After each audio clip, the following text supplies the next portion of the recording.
Hello, in this video I want to explain on how or what strategies we can use to identify the different types of seventh chords. A seventh chord is a chord, it's also called a tertian harmony, just like the triad, but unlike the triad, that only has three notes, meaning 2/3, the seventh chord has 3/3 or four notes.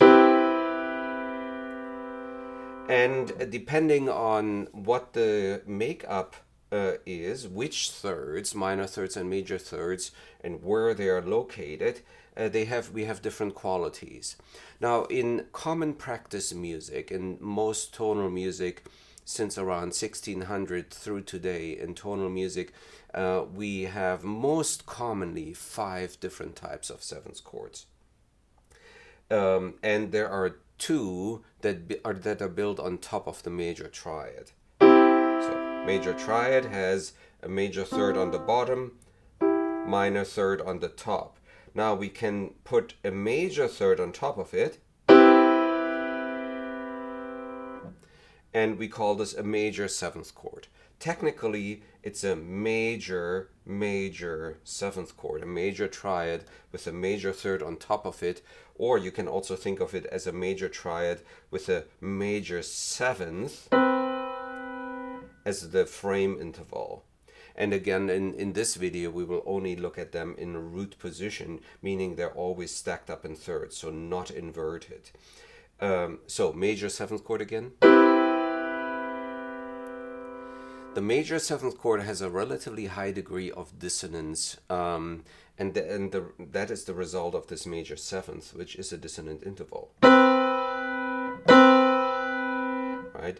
But depending on how hard we hit the keys, now the triad, if we add the triad into it, meaning making this a major seventh chord, it diminishes a little bit the dissonance, but the dissonance is still there. Generally speaking, at least how I hear the major seventh chord, it's relatively stationary. It doesn't have a strong need to resolve. It doesn't have a strong need to go anywhere. Now the other seventh chord that's built on top of a major triad is the major minor seventh chord. So we have a major triad and we build a minor third on top of that. So major triad, minor third on top of that, or major triad, minor seventh as the frame interval.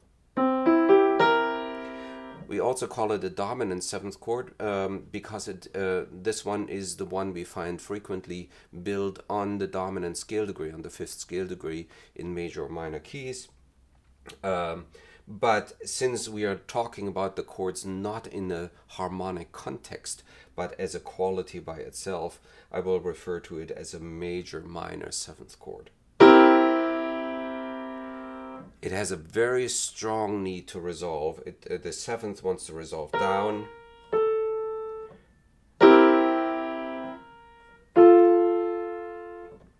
The fifth wants to resolve down.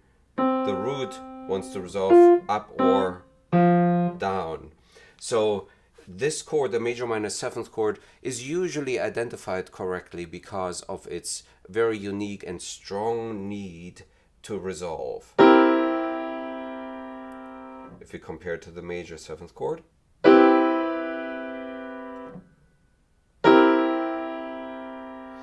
And I would encourage anybody to just look for a piano and play some of these chords yourself. I will also show you the software that you can practice it later, a free website. But find an instrument and play all of these chord types to just listen to how they sound and try to internalize the sound. Now there is one type of seventh chord that's built on top of a minor triad. Again, a minor triad has a minor third on the bottom, a major third on the top. So we usually hear it as somewhat sad. So it's a minor triad, and if we put a minor third on top of the fifth, like this, then we have a minor seventh chord, or the technical name minor seventh chord. Minor triad, minor third on top, or minor triad, and minor seventh as a frame interval. So, but we usually refer to it just as a minor seventh chord. So the minor seventh chord has this somewhat sad quality, sound quality, just like the minor triad has, but it has a little more rubbing, a little more dissonance in it because of the seventh. And the seventh itself, even though it's a minor seventh, also has a dissonant quality to it. So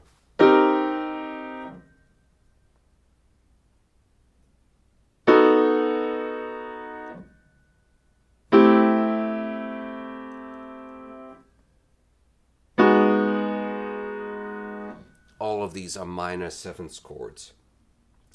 But because the minor quality is so dominating in this, they're usually not misidentified as much. So what we got so far is the major seventh chord, the major minor seventh chord, the minor seventh chord, and then there are two more that are most common, and both of those are built on top of a diminished triad, and a diminished triad consists of two minor thirds. And it's a relatively dissonant sound. Now, if we take the diminished triad and build a major third on top of this, we have the half-diminished seventh chord. But if we build a minor third on top of the fifth, then we have a fully diminished seventh chord. So if these are very often misidentified. And if we compare them to each other, we can actually identify them relatively easily if we play them next to each other. The fully diminished seventh chord sounds more tight, more closed in its structure, which it is, of course, whereby the half-diminished seventh chord sounds more open. Now, both have a somewhat need to go somewhere to resolve, but if we just identify chords, we don't have that context, so we cannot actually hear where it will go if we just have to identify the chord quality by itself. So this is usually the most difficult task, to separate or to identify half-diminished and fully diminished seventh chords, and to not to misidentify them. So fully diminished, half-diminished, minor seventh chord, major minor seventh chord, and the last one is the major seventh chord. And I now want to show you on a free website how you can practice identifying the chord qualities, orally identifying the chord qualities of seventh chords. This is a free website. I'm not associated with it. I didn't make it. I think it's a great resource. There are many other websites you can find, or apps for your smartphone. This is one of them. But if you decide to use this one, so go to theoria.com, TEORIA.com, so no H in between there, theoria.com. Then click on exercises. And there are lots of different exercises here for ear training, and as well as for music theory. So we're doing ear training right now. And if this is not already open, you can open chords and then go to seventh chords. Now you need to identify which ones you want to practice.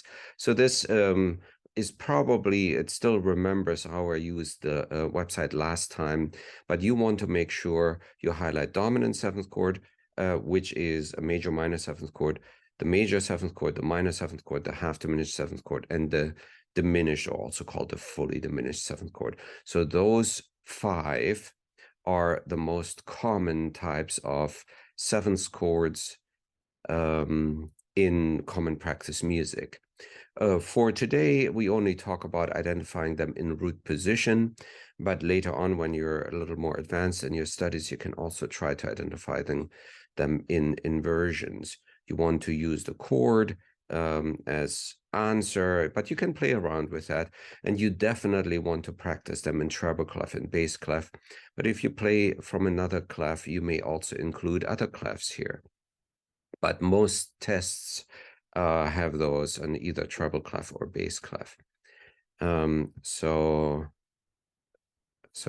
after you highlight all of these highlighted greens are the ones you want to practice, then you click OK, and then you will right away hear a chord. Okay, and if you should really listen into the chord, you should absorb it, and you may also want to hear it again, and you can hear it again just by clicking on the speaker sign.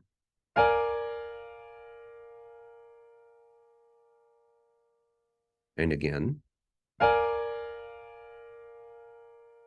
Okay, so now, although you didn't choose some of the other chord types, it does show in the menu the other chord types that we didn't want to practice, but they will not be played.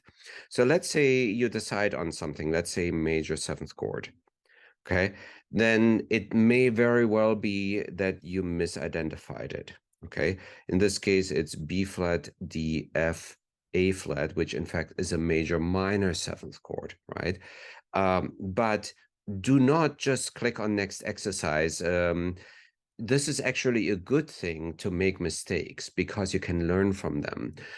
So now you can click on the play button again. And you may also want to click on the arpeggiation button here, which plays them one note after another. And this is just for practice purposes in the initial stages of your practice, because on tests or whenever we are in the situation we have to identify the quality as such, you will only get it as a block chords in most situations. Okay, so now try to internalize this and try to remember how this major minor seventh chord works, and it's not a major seventh chord. Okay, so let's do another one.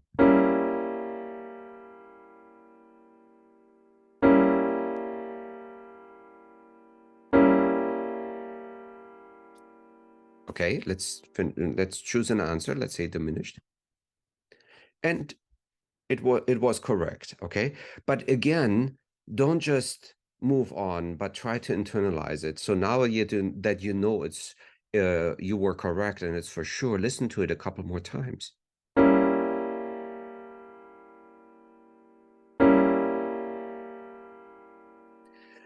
So this internalization of these chord qualities takes a long time, and I encourage you to practice this over several weeks, maybe once a day, once every other day, or something like that. But do it over a long period of time, so it's better to internalize that. So let's do one more.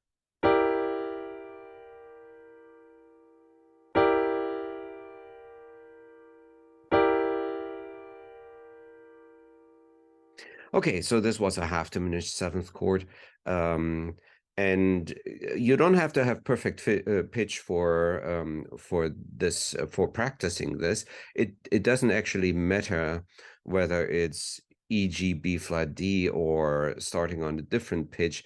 What you want to know for sure is that it is a half-diminished seventh chord, which in pop symbols looks like E minor seventh flat 5.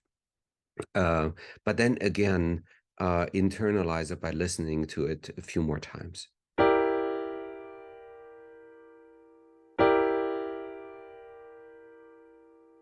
Okay, so anyways, practice a lot, 10 minutes each day for many, many days, or spread out over several weeks. And the longer you do that, the better you internalize that. it always keeps track of the time you have practiced or the score that you get. It adds it together. So happy practicing.